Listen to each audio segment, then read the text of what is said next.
We'll use this time now to acknowledge that this production takes place on the unceded territories of the Squamish, the Tsleil-Waututh, and the Musqueam people.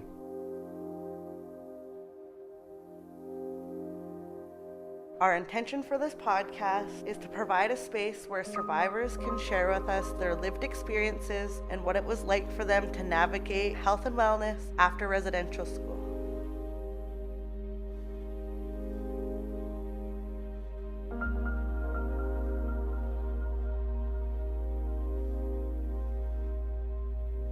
Hey, Squill. Welcome to Woven Spirit Threads of Wisdom. My name is Jodi Bob, and I hail from the Snu'nu'wus and Quw'utsun First Nations over on Vancouver Island. Today, I have the honor and the privilege to share the space with Sam George. Thank you.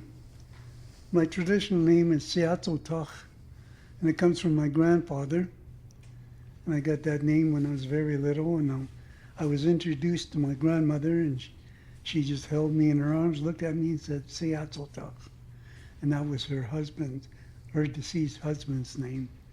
And so that's what I was called. But I come from, like I said, the Squamish Nation. I just live across the inlet in North Vancouver, called Eslhá7an. And the Caucasian name is the Mission Reserve. And that's where I was pretty much born and raised.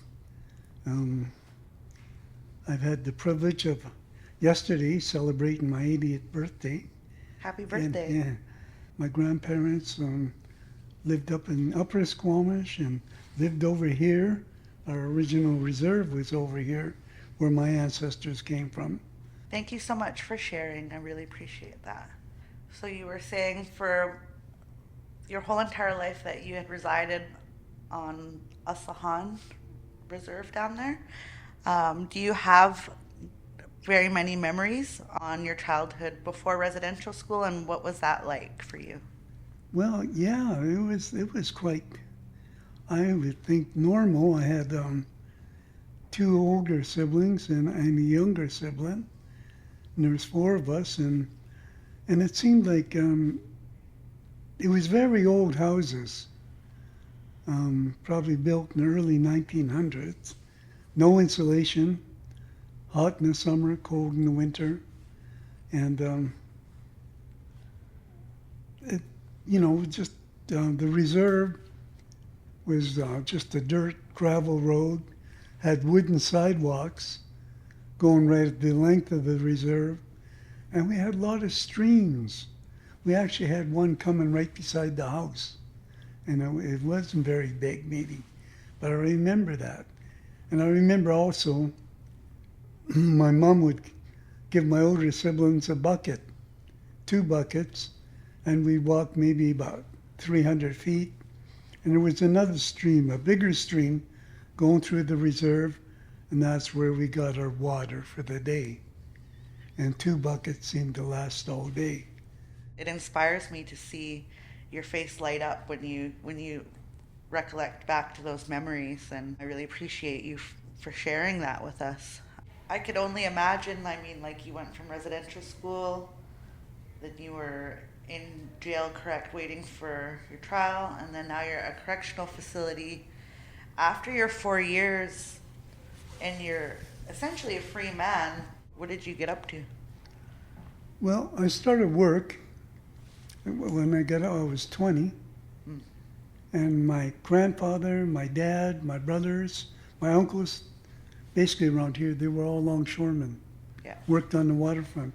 So, I always thought, I'll never do that. But I ended up down there. And I ended up being there, working there for 43 years. Wow. Started out as a laborer and just worked myself right up. I drove those big cranes on the waterfront. Yeah. The ones, the big orange ones. I drove them. Was there lots of First Nations men that were also longshoring? And yeah, there was. Like I said, all my uncles and a lot of the ones who were there, they're all gone now. Like our chiefs even worked down there. And I remember, get up at 6 in the morning. No, about 5:30. Catch the 6 o'clock bus. You get on the bus and it was just filled with all the natives. Oh. It would stop at where I caught my bus, go down about 3 blocks, stop there.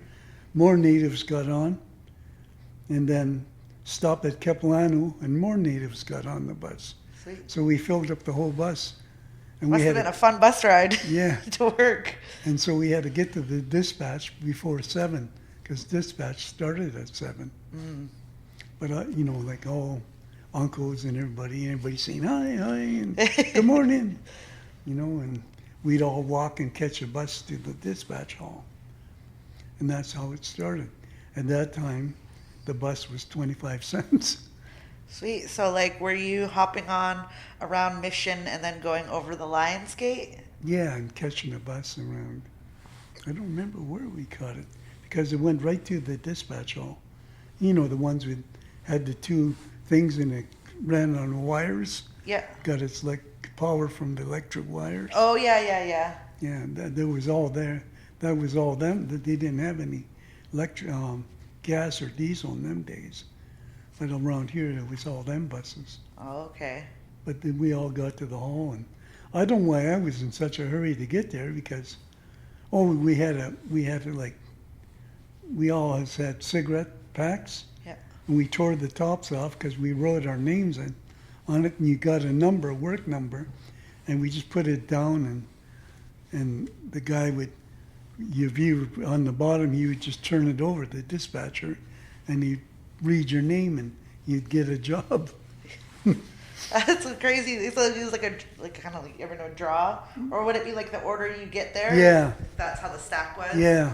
At that time, we got an hour for lunch, and everybody would just rush up to the nearest bar. Mm. And didn't matter where you were, but you go sit in the bar and it'd be all longshoremen. Yeah. And if somebody had a car, you just jumped in with them.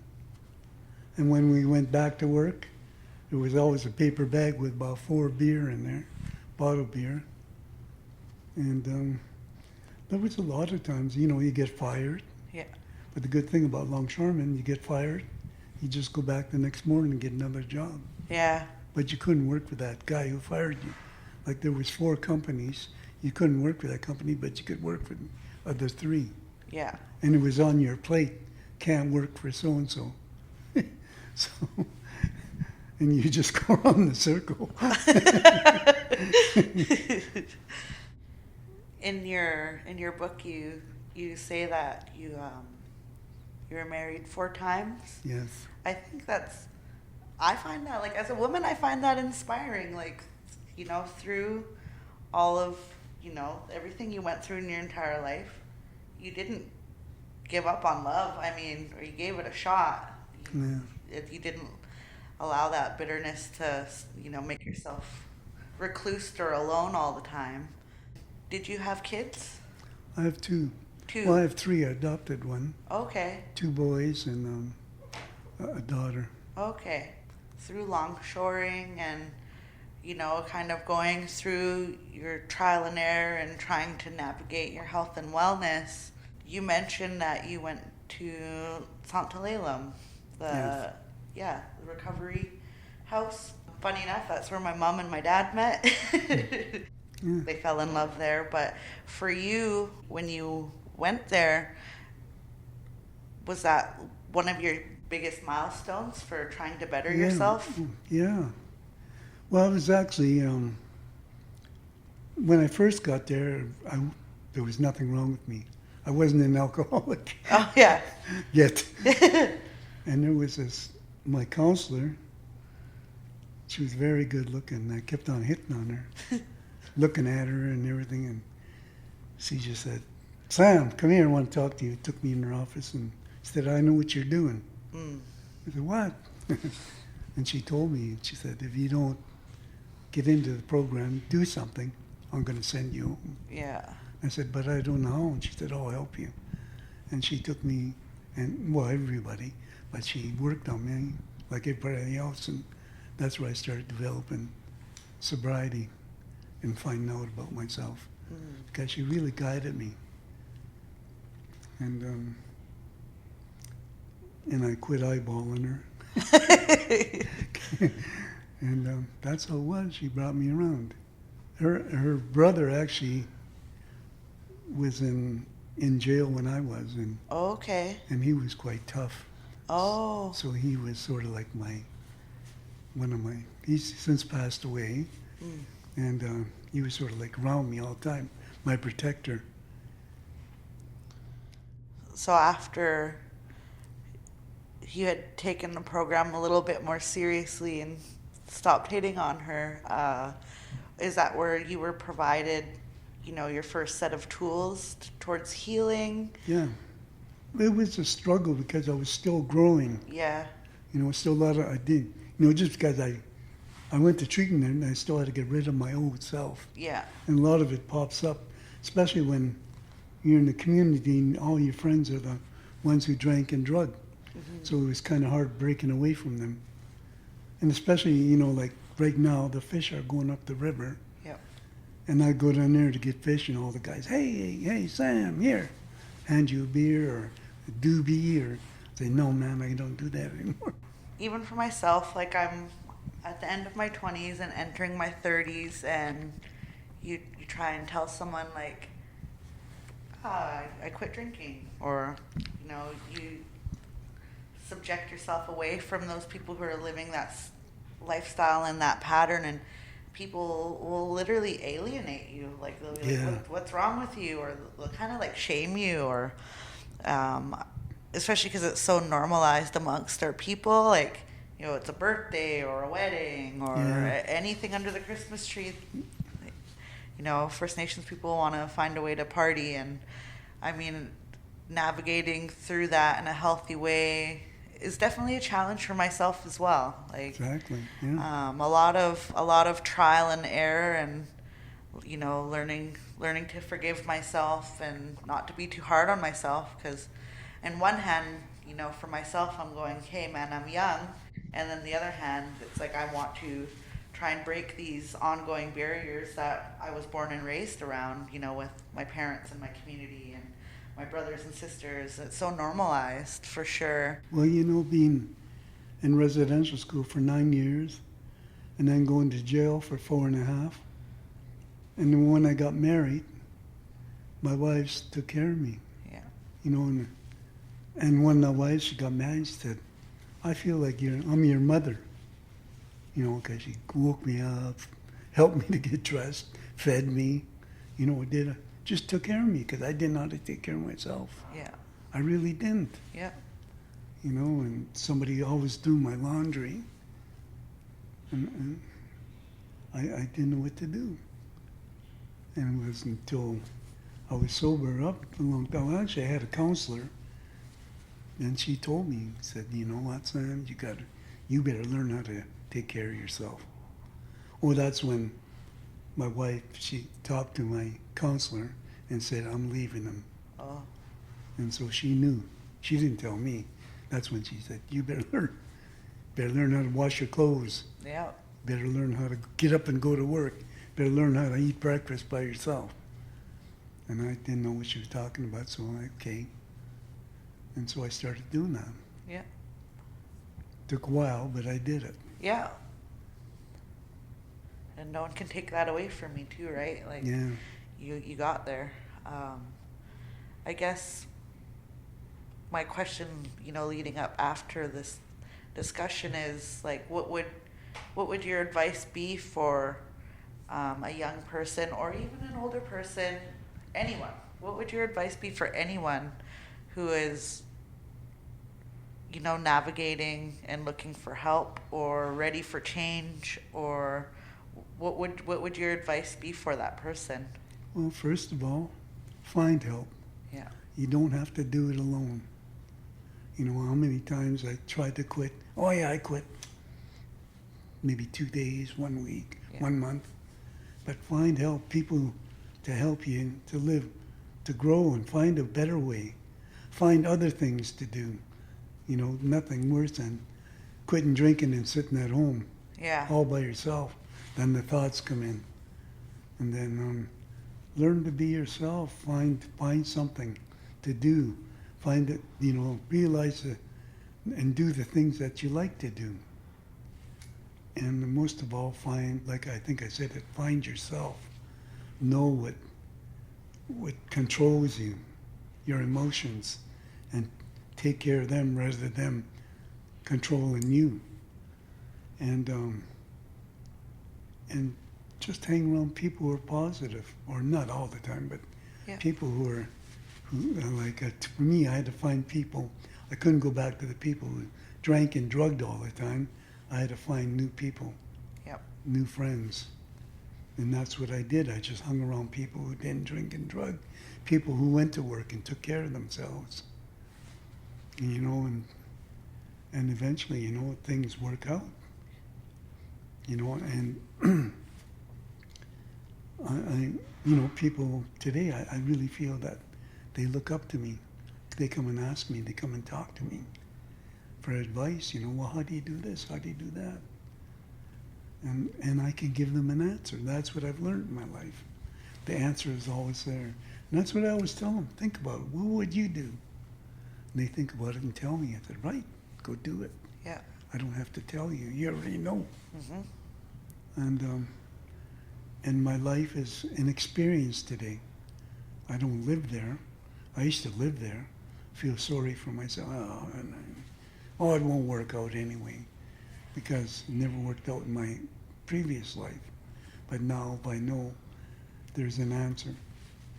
I used to go for walks with this guy, and he was a lot older than me. And he told me, he said, Sam, you got a problem, take care of it. Very simple. Yep.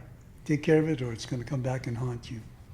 So today I learned from that. And that's strange. I used to go for walks, 2-3 hour walks along the beach, and that's all we talk. And that's the only thing I remember, with him telling me that. Take care of that problem or it's going to come back and haunt you. So I always try to do that. Not always. I might live with it for a couple of days. Yeah. Then say, why am I doing this? Yeah.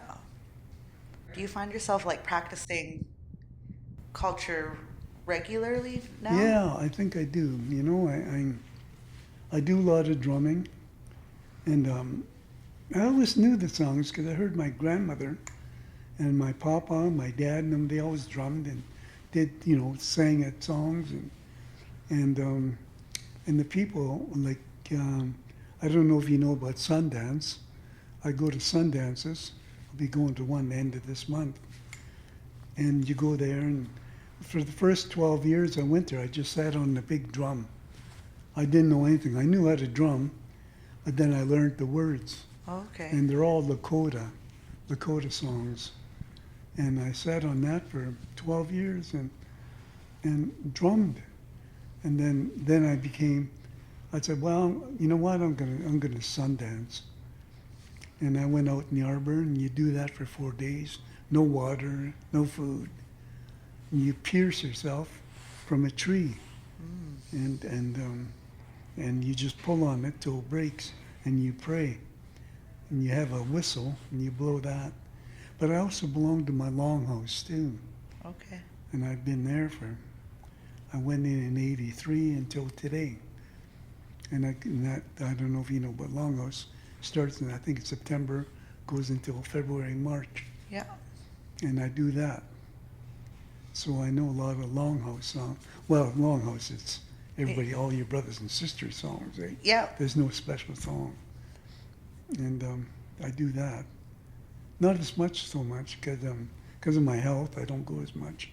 Because you got to sit in the longhouse for a long time. Yeah. And my culture, I try to adopt a lot of it. I don't speak my language, but I still understand a bit. My granddaughter teaches it. Okay. And that's good, she'll still talk a little bit to me. And I'll just say, yeah. And because I know what she's asking. So most of the people I went to, raised with, there was 40 of us, all my age. There's 3 of us left. Okay. And I pretty much try, almost like I tried to go the same way as them. Not one of them died a normal death. A normal death was cancer. Yeah.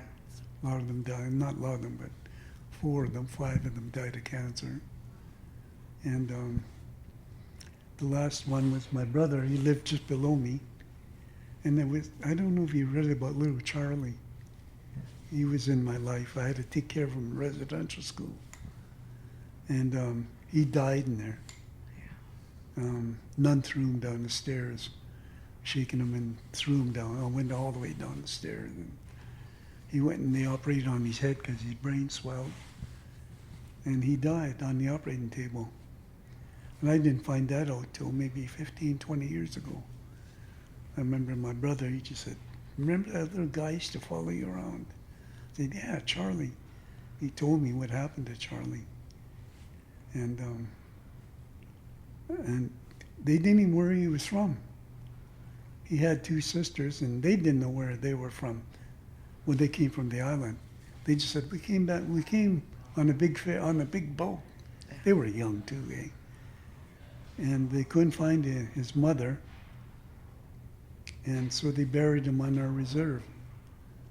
And that was the first time I understood death, because I remember, just a little coffin, and brought all the older kids, packed him up to our graveyard, and we buried him there.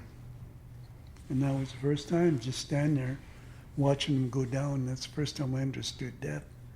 And I just thought, I'm never going to see this guy again. And that's when I started crying, and I was crying. And I was walking up, I was the last to leave, and all the girls were ahead, boys, and nuns were just like guards, 2 in front, 4 in the back, then 2 in the back. And I was walking up and I was still crying, and nun come up and he said, "Quit your crying. He's gone to heaven now. Don't cry anymore." Just like that, really angry. And she was the one who threw him down the stairs. So she wanted us to forget about him. I guess, she sort of sensed she could be charged. Yeah. But anyway, that was my life with Charlie, just a cute little kid. I dressed him and tickled him in the shower. I shampooed his hair and dried him off and everything. And he followed me around, my puppy. Protected him, some older kids try to take his dessert and everything. Dessert wasn't much of a dessert, but the kids try to take it, or if he had a candy, they try to take it away. Mm-hmm. And if they weren't bigger than me, I'd say, "No, leave him alone." And that's how it was. And like I said, he died in there. And every now and then I go to his graveyard. So if somebody goes to see him, it might be his sisters, because there's always candy and a flower on there, flowers and toys. And that's what I do when I go see him. I bring candy, and I bring maybe a car or something, put it there, and maybe, what do you call them, flowers? They're not real flowers, artificial. Oh, yeah. I put it there.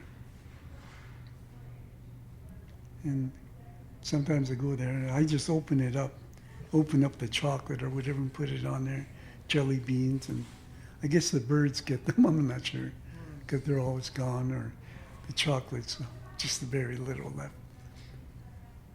But I like to think he did it. And that's where that is. Yeah. I think that's amazing that you still take time out of your day to go honor him in his space. Mm-hmm. That's amazing. That's the right thing and a good way to go about it, for sure, especially since he made a huge impact on your childhood. And I couldn't imagine how devastating, that loss might have been for you. Yeah. Yeah, nobody followed me around. Yeah. We used to always get the lukewarm water, because I had to get, when we took a shower, I had to get myself on ready for the shower and get him ready. So by the time we got to the shower, it was lukewarm. Shampoo his head really quick, wash myself, and get out of there. My teenage years, maybe about 13 or 14, I started to have a more concise understanding of what had happened to our people in residential school. It's just not something that I was raised by my single father, and it's just not something that was talked about in our house, and I had no idea. I mean, my dad did not attend residential school, but my grandparents did on both sides of my family. And I was just clueless. I had no idea, but I was very observant and aware of how mad and sad and broken our people were growing up. And for myself, like even when I was 5 or 6 or 7 years old, I was having a hard time being respectful and understanding why our elders and our people and our survivors were the way that they were, because I just didn't really know. I didn't know. And I was probably about 13 or 14 years old.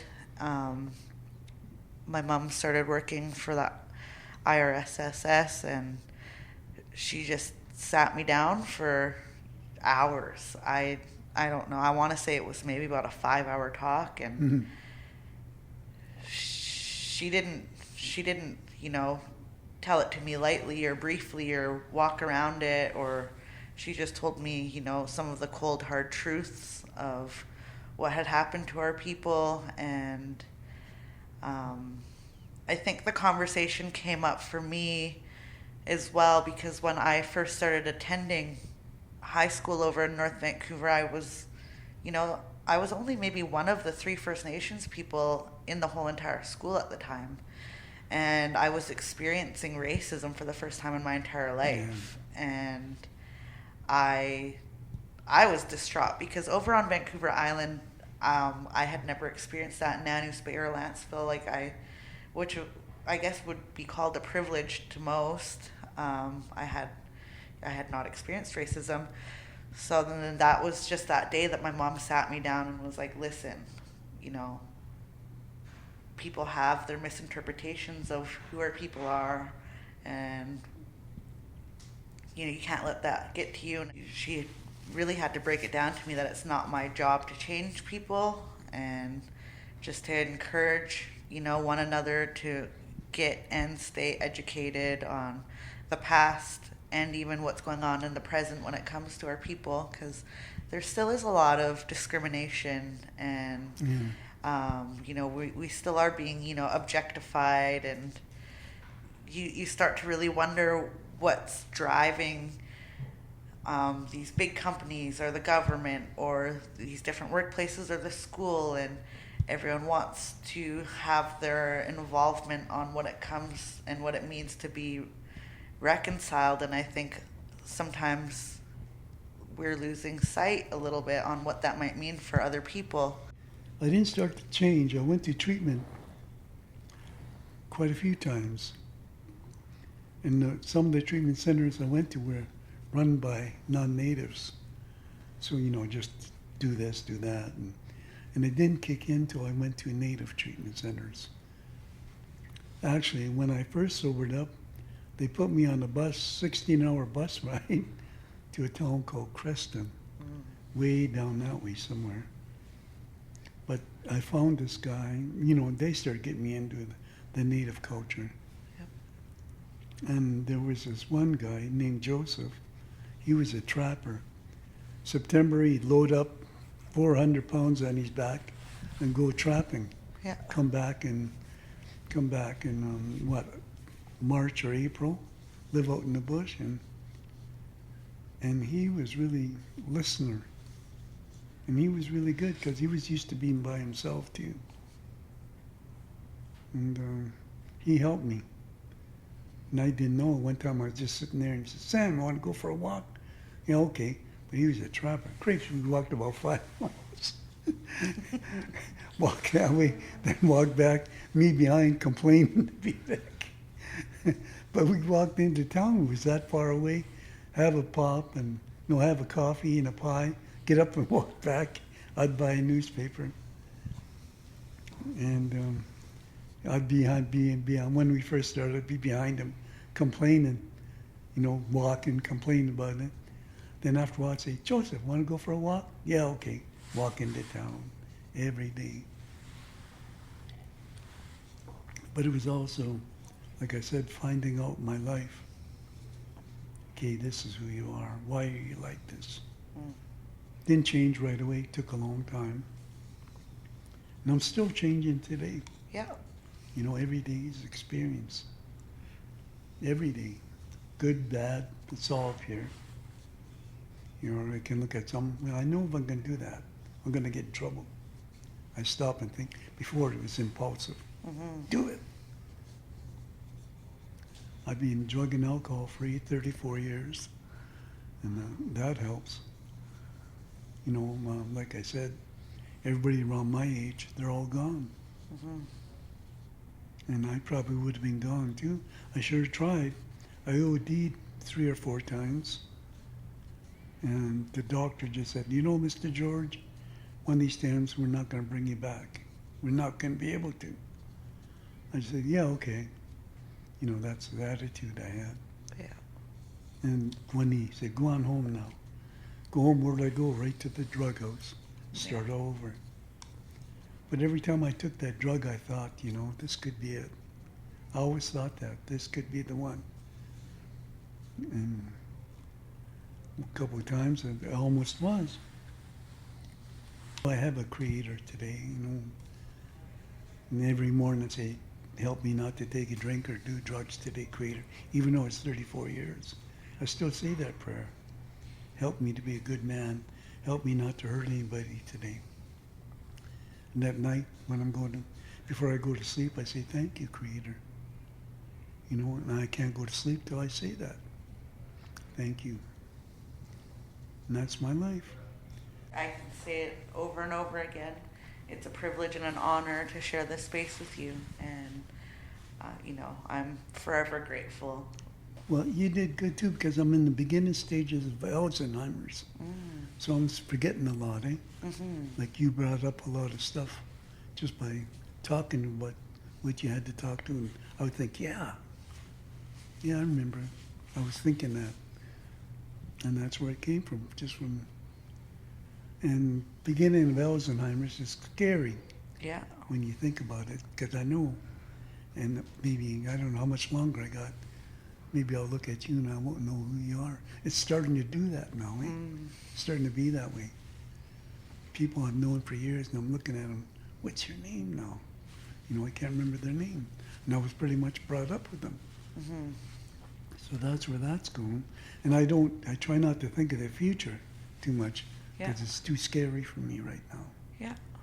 And I don't want to know about, I know I'm not going to I'm going to lose my mind, and I'm not going to know a lot of things, you know, and I don't want to know if it's going to kill me or what. I don't want to know that. Yeah. Because it's too scary. And this keeps me busy, and it keeps me thinking. And that's what the doctor said, do things that make you think. Yeah. Yeah, that's good. I'm glad you have a good support system. So, yeah, I think we're wrapping up towards the end of our interview with Sam George.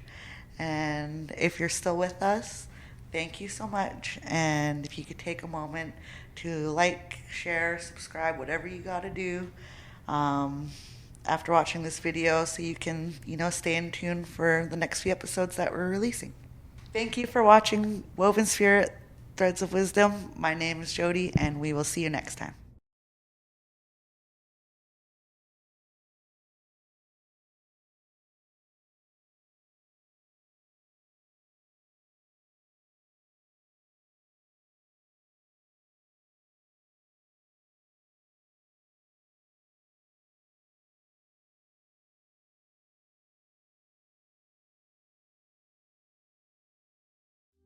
Thank you for joining us for this episode of Woven Spirit Threads of Wisdom.